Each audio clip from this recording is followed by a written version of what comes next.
Hello guys, here at UPSC Wizardry. UPSC Prelims 2025 is done, and as always, it's left many surprised, confused, and curious. In this video, I'll break down 12 most important takeaways जो हर serious aspirant को अभी समझ लेना चाहिए. Trust me, these are not just insights, they're strategy points for UPSC 2026. So let's get started. पहले broad take away करते हैं, फिर सब्जेक्ट वाइज एनालिसिस कर लेंगे. PYQs are back. Yes, questions like UPI, Gandhian movement, and even the dancing girl sculpture were repeated. So, last 10 to 12 years के PYQ हर aspirants को revise कर लेने चाहिए. No excuses here. NCRTs are still the core arsenal. From continental drift theory to ancient irrigation wheels, NCRTs were everywhere. Geography, history, and even basic science. अगर आपने मेरे 2023 और 2024 के प्रीलिम्स के एनालिसिस वीडियोस देखे होंगे तो यू वुड हैव नोन कि मैंने कितना हाईलाइट किया है इंपॉर्टेंस ऑफ एनसीईआरटीज़ को. आपका एनसीईआरटी बेस स्ट्रॉन्ग है तो आप पेपर के काफ़ी सवालों को कॉन्फिडेंटली अटेम्प्ट कर पाओगे. एनसीईआरटीज़ क्लास 6 और 12 के ज़रूर पढ़ो. मेरे टेलीग्राम चैनल पे हाईलाइटेड एनसीईआरटीज़ पढ़े हुए हैं, डाउनलोड करके पढ़ लो. Next is concepts beat rote learning. UPSC wanted to know, can you apply knowledge in real context? Deficit कैसे कैलकुलेट करते हो, ऑर्डिनेंस का क्या इम्पैक्ट है, ये सब थॉट बेस्ड सवाल थे. यूपीएससी चाहता है कि आप एक पॉलिसी मेकर की तरह सोचो. Next takeaway is over 65% of the questions had 3-4 statement. This format demands precision and presence of mind. ये फॉर्मेट हर क्वेश्चन को लेंदी बना देता है और पेपर को भी. So elimination alone won't work here. You will need conceptual depth. Next takeaway is static and current UPSC का सिग्नेचर बन गया है. Take lithium for example. It tested geography, economy, environment. UPSC loves mixing concepts. UPI was not just a current topic, it was linked to technology and economy. Dancing a Girl was asked in the context of IVC's 100-year discovery anniversary. तो news और concepts को parallelly पढ़ो. Now let's do it subject wise. So let's get started with economics. UPSC asks you to calculate fiscal deficit, compare NEFT versus RTGS, and understand how UPSC earns. This wasn't just theory. ठीक है. So basically economy was combo of data, budget and confusion.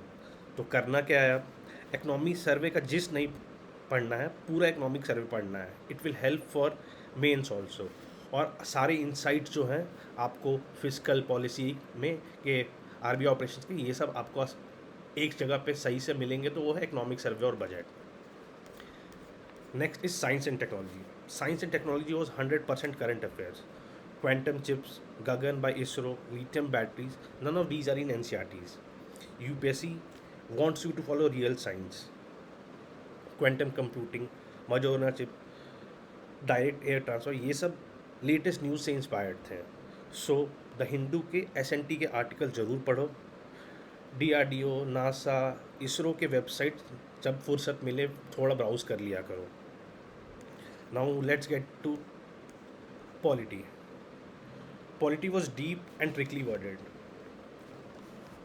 Lakshmikant alone wasn't enough this time. You had to read between the lines. Rajya Sabha, Governor, Ordinances, topics सब familiar थे but her questions में एक trick statement था. लक्ष्मीकांत पढ़ना ज़रूरी है but समझ के पढ़ो. Next is environment. Environment global and scientific थोड़ा डिफिकल्ट साइड में था. Paris agreement, COP28, microplastics, endangered species like pink tarantula, paper clearly showed global awareness. So UN reports, down to earth newspaper के environment related article भी पढ़ना ज़रूरी हो जाता है. कोई भी एक मंथली मैगजीन उठा के एक ईयर का इन्वायरमेंट रिलेटेड न्यूज़ कवर कर लो. Now history. History state balanced and NCRT friendly. self respect movement to Chola power, fine to papaya. History was interesting and manageable. Papaya हर साल ही आता है, पता नहीं यूपीएससी का फेवरेट हो गया है पपाया. हाँ, thankfully no random Buddhism this year. NCERT पढ़ने वाले एस्पिरेंट्स के लिए हिस्ट्री स्कोरिंग था इस बार. Now geography. Geography missed climate and resources, time zones, dust belt, lithium reserve. UPSC must geography with economics climate. तो जिसका भी स्टैटिक नॉलेज और मैपिंग अच्छा है उनके लिए ज्योग्राफी रिलेटिवली आसान रहा होगा. Now final exam strategy. आई preach accuracy over attempts. Paper लेंदी था, सी सेट भी टफ था, सो 40 to 45 हाई कॉन्फिडेंस अटेम्प्ट्स वाले कैंडिडेट ज़्यादा सेफ जोन में होंगे. तो नेक्स्ट ईयर से ये याद रखो, it's not about how many you attempt, it's about how many you get right. Now so friends, this was hour one stop breakdown of prelims 2025 GS paper 1. इनमें से कौन सा पॉइंट आपको सबसे इंसाइटफुल लगा कमेंट्स में ज़रूर लिखो. Remember, UPSC rewards consistency, clarity and curiosity. So stay consistent and curious. बाकी क्लैरिटी के लिए यूपीएससी विजार्डरी वीडियोज़ लाता रहेगा. We at UPSC wizardry provide personalized mentorship. You can contact us for queries on the given number on Telegram and through email at upscwizardry@gmail.com. So share and subscribe to our YouTube and Telegram channel for smart guidance and share about us with the aspirants as much as you can. Thank you.